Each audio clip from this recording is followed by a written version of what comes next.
Saya mau bersaksi ya. Saya senang sekali bersaksi karena itu sudah menjadi gaya hidup bagi saya di mana saja, kapan saja, dalam situasi apa saja pun. Karena itu membuat saya melimpah dengan sukacita. Nah, jadi hari ini yang saya saksikan yaitu obat penawar untuk tidak mudah menjadi kecewa. Karena salah satu penyakit rohani yaitu kekecewaan hidup manusia membuat dia tidak bisa bangkit. Jadi hari ini satu rahasia yang saya bagikan karena ini pengalaman hidup. Kata kesaksian itu pengalaman hidup.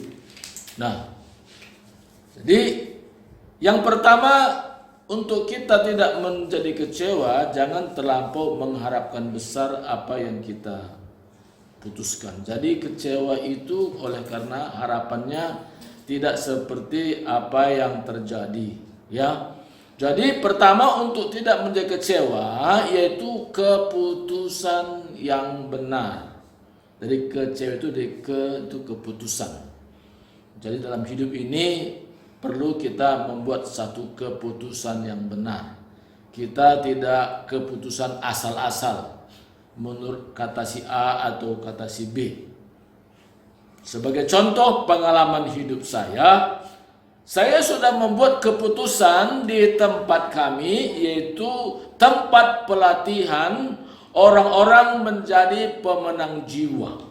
Itu keputusan yang saya sudah ambil dengan tim beberapa orang yang kerjasama, termasuk salah satunya Pak Perdosi dan Pak Pendeta Charles. Tapi ada juga orang yang berkata kurang mendukung, katakan, Pak, tempat Bapak itu, Bapak capek-capek Pak buat di situ tempat pembinaan, nanti hasilnya nggak kelihatan Pak. Saya katakan 10%-nya saja yang betul-betul memberikan hidupnya menjadi pemenang jiwa yang handal, saya sudah sukacita. Saya tidak mengharap besar, 10%. Jadi kalau 10 orang kumpul berarti 1 orang saja itu saya sudah sukacita. Itu. Jadi yang pertama tempat itu bagaimana orang memiliki keyakinan, kepastian bahwa dia selamat, itu pertama.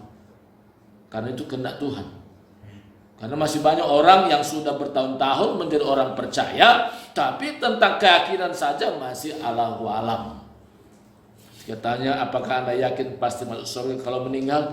Ya, harapan sih begitu. Tapi dalam hati saya masih ragu, katanya ragu. Maka jangan kaget kalau ada pendeta juga pindah kepercayaan karena dia masih ragu tentang apa yang Yesus ya tawarkan bagi dia. Jadi kenapa tempat itu saya buka, tempat pelatihan pemenang jiwa? Pertama yaitu supaya orang-orang hadir itu dimantapkan keyakinan kepercayaannya bahwa Yesus satu-satunya jalan kebenaran dan hidup. Tiada seorang pun sampai ke surga kalau tidak melalui Yesus. Makanya khotbah saya kemana-mana itu terus. Saya nggak mau ganti yang lain. Jadi keputusan kita itu lah menentukan untuk tidak mudah menjadi kecewa. Saya katakan tadi, dari kumpul orang yang di tempat saya itu, karena katakan tempat pelatihan pemenang jiwa, 10%-nya saja, berarti kalau yang kumpul 10 orang, 1 orang saja betul-betul menyerahkan hidupnya untuk menjadi pemenang jiwa, itu bagi saya sudah melimpah dengan ucapan syukur. Saya tidak menuntut banyak. Jadi obat penawar untuk tidak menjadi kecewa, jangan terlampau menuntut banyak. Jadi kita buat satu keputusan, itu penting, bahwa saya nggak menuntut banyak.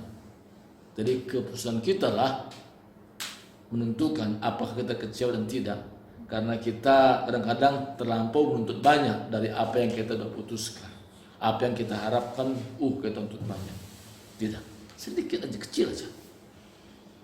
Yang kedua, bagaimana supaya kita tidak mudah menjadi kecewa, yaitu cermati. Kata cermati itu kita bergaul dengan siapakah yang bisa kita saling membangun, dengan siapa yang hanya biasa-biasa, itu kita menentukan. Cermati dengan siapa.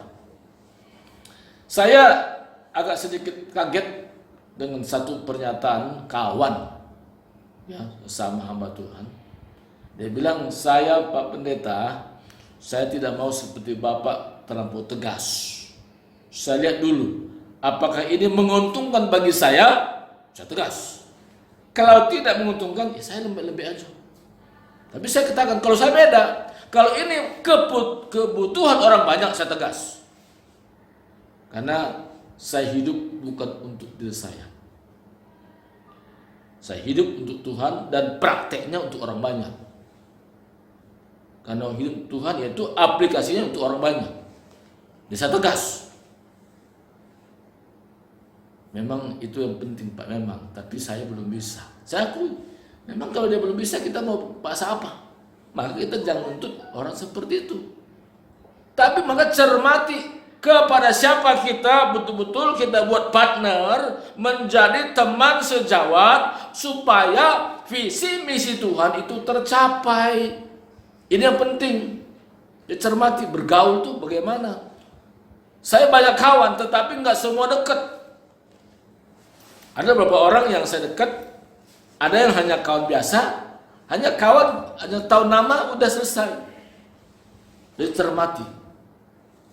Ketika saya lakukan seperti itu, saya tidak mudah untuk menjadi kecewa. Karena saya buat proteksi. Saya buat boundary kepada siapa yang saya dekat, kepada siapa yang hanya agak dekat tapi nggak terlalu dekat, tapi ada juga yang biasa-biasa. Itu membuat saya semakin indah dalam hidup. Jadi dalam pergaulan kita, kalau kita nggak hati-hati, kita bisa kecewa. Karena kecewa itu karena hubungan yang lain. Tapi ketika saya mengerti rahasia ini, saya tidak mudah menjadi kecewa karena saya tahu kepada siapa yang bisa terbuka, kepada siapa yang saya tertutup. Artinya tidak usah ceritakan apa-apa, karena kalau saya cerita sesuatu hal, kadang-kadang itu bisa gaung lagi ke orang lain. Dan saya buat boundary itu, saya buat. Nah ini, jadi kita harus cermati dalam bergaul, cermati kepada siapa yang kita dekat sekali, kepada siapa yang nggak terlalu dekat tapi tak kawan. Karena katakan satu musuh aja udah terlalu banyak, satu musuh banyak, kawan semua, tapi kita buat kepada siapa yang dekat sekali, siapa yang enggak. Apalagi dalam hal-hal harus ada keputusan. Ada orang, bagaimana kata orang banyak lah. Kalau orang banyak begitu ya gitu, begitu. Kalau yang lain enggak ya enggak. Dia tidak bisa membuat partner dalam sebuah keputusan. Dan saya mengenal siapa-siapa yang bisa menjadi partner, pendukung, siapa yang tidak. Maka kita harus cermati. Yang ketiga, bagaimana obat penawar untuk kita tidak menjadi kecewa, yaitu walaupun keputusan, C, cermati, walaupun. Nah, apa arti walaupun? Walaupun ada orang-orang yang kita tidak pikirkan mengecewakan kita tidak mau menjadi kecewa. Memilih untuk tidak menjadi kecewa. Kita buat pilihan. Sekalipun orang ini mengecewakan, tapi aku memilih tetap tidak menjadi kecewa walaupun dikecewakan. Ini penting.